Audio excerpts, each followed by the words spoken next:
ನೋಡಿ, ಸಿದ್ದರಾಮಯ್ಯ ಆಪ್ತರದ್ದು ಒಂದು ವಾದ, ಡಿ ಕೆ ಶಿವಕುಮಾರ್ ಆಪ್ತರದ್ದು ಮತ್ತೊಂದು ವಾದ. ಸಿದ್ದರಾಮಯ್ಯ ಸ್ಥಾನ ಅಬಾಧಿತ ಅಂತ ಸಿಎಂ ಆಪ್ತರು ಹೇಳಿದ್ರೆ, ಡಿ ಕೆ ಶಿವಕುಮಾರ್ಗೆ ಅದೃಷ್ಟ ಒಲಿಯುತ್ತೆ ಅಂತ ಡಿ ಸಿ ಎಂ ಆಪ್ತರು ಹೇಳ್ತಾ ಇದ್ದಾರೆ. ಅವರವರ ನಾಯಕರ ಬಗ್ಗೆ, ಈ ಸಭೆಯ ಬಗ್ಗೆ ವಿಭಿನ್ನವಾಗಿ ವ್ಯಾಖ್ಯಾನವನ್ನು ಮಾಡಿದಾರಂತೆ. ಒಬ್ಬೊಬ್ಬರದ್ದು ಒಂದೊಂದು ರೀತಿಯ ವಾದ, ಅವರವರ ಆಪ್ತರು ಹೇಳೋ ಪ್ರಕಾರ ಹೇಳಿರ್ತಕ್ಕಂಥ ವಿಚಾರಗಳು.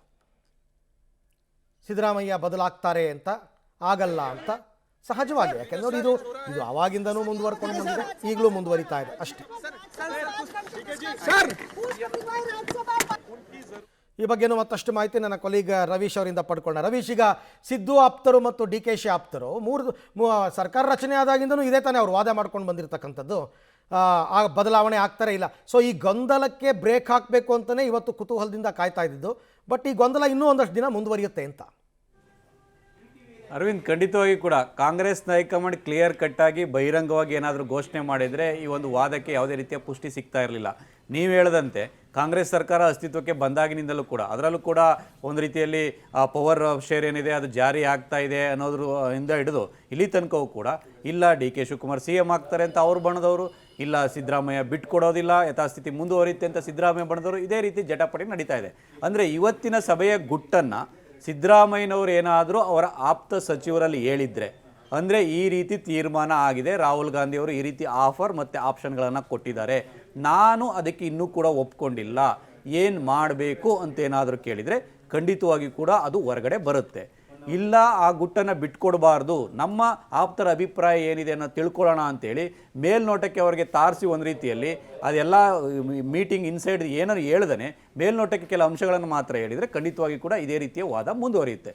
ಇನ್ನು ಡಿ ಕೆ ಶಿವಕುಮಾರ್ ವಿಚಾರದಲ್ಲಿ, ಯಾಕೆಂದರೆ ಡಿ ಕೆ ಶಿವಕುಮಾರ್ ಅವರು ಬೇರೆ ಬೇರೆ ವಿಚಾರಗಳಲ್ಲಿ ಒಂದು ರೀತಿಯಲ್ಲಿ ದೊಡ್ಡದಾಗಿ ಮಾತನಾಡ್ತಾ ಇದ್ರು. ಆದರೆ ಡೆಲ್ಲಿಗೆ ಪ್ರಯಾಣ ಬೆಳೆಸಿದಾಗಿಂದಲೂ ಕೂಡ ಇಲ್ಲಿ ತನಕ ಅವರು ಈ ಒಂದು ಪವರ್ ಶೇರ್ ವಿಚಾರ, ನಾಯಕತ್ವ ಬದಲಾವಣೆ, ಹೈಕಮಾಂಡ್ ಮೀಟಿಂಗ್ ಬಗ್ಗೆ ತುಟಿ ಬಿಚ್ಚಿಲ್ಲ. ಅವರ ಆಪ್ತರ ದಂಡನ್ನು ಕೂಡ ಕರೆದುಕೊಂಡೋಗಿಲ್ಲ. ಕೆಲವರು ಹೋಗ್ತಾ ಇದ್ರು ಕೂಡ ಅವರನ್ನು ನೀವು ಬೆಂಗಳೂರಿನಲ್ಲೇ ಇರಿ, ಯಾವುದೇ ಕಾರಣಕ್ಕೂ ಕೂಡ ಡೆಲ್ಲಿಗೆ ಬರಬಾರ್ದು ಅಂತ ಎಚ್ಚರಿಕೆಯನ್ನು ವಹಿಸಿದ್ದಾರೆ. ಅಂದರೆ ಎಲ್ಲೋ ಒಂದು ಕಡೆ ಅಧಿಕಾರವನ್ನು ಪಡೆಯೋದಕ್ಕೆ ಸಾಕಷ್ಟು ಸರ್ಕಸ್ ಮಾಡಬೇಕಾಗುತ್ತೆ. ಸ್ವಲ್ಪ ಎಚ್ಚರ ತಪ್ಪಿದರೆ ಯಾಮಾರಿದ್ರು ಕೂಡ ಅವರು ಡೇಂಜರ್ ಝೋನಲ್ಲಿ ಇರ್ತಾರೆ. ಆ ಒಂದು ಸತ್ಯ ಕೂಡ ಡಿ ಕೆ ಶಿವಕುಮಾರ್ ಅವ್ರಿಗೆ ಗೊತ್ತಿದೆ. ಆ ಕಾರಣಗಳಿಗೋಸ್ಕರವಾಗಿ ಅವರು ಆ ಎಚ್ಚರಿಕೆಯನ್ನು ವಹಿಸಿದ್ರು ಕೂಡ ಇಲ್ಲ, ಸಿ ಎಂ ಆಗ್ತಾರೆ, ಸಿ ಎಂ ಆಗುವಂಥ ಕಾಲ ಬಂದಿದೆ ಅಂತ ಅವರ ಆಪ್ತರು ಹೇಳ್ಕೊಳ್ತಾ ಇದ್ದಾರೆ.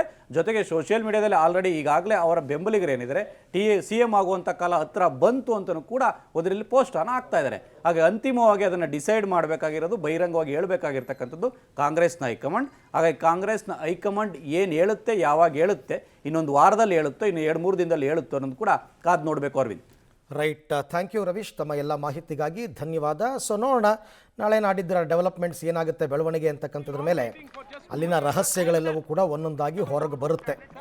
ಮೊದಲಿಗೆ ಎಲ್ಲರೂ ಕೂಡ ಬೆಂಗಳೂರು ತಲುಪಬೇಕು. ತಲುಪಿದ ನಂತರದ ಬೆಳವಣಿಗೆಗಳು ನಾಳೆ ಏನೇನಾಗುತ್ತೆ ಅಂತಕ್ಕಂಥದ್ದನ್ನು ಕಾದು ನೋಡೋಣ. ಮುಖ್ಯಮಂತ್ರಿಗಳಂತೂ ಇವಾಗ ಹೊರಟಿದ್ದಾರೆ ದೆಹಲಿಯಿಂದ ಬೆಂಗಳೂರು ಕಡೆಗೆ.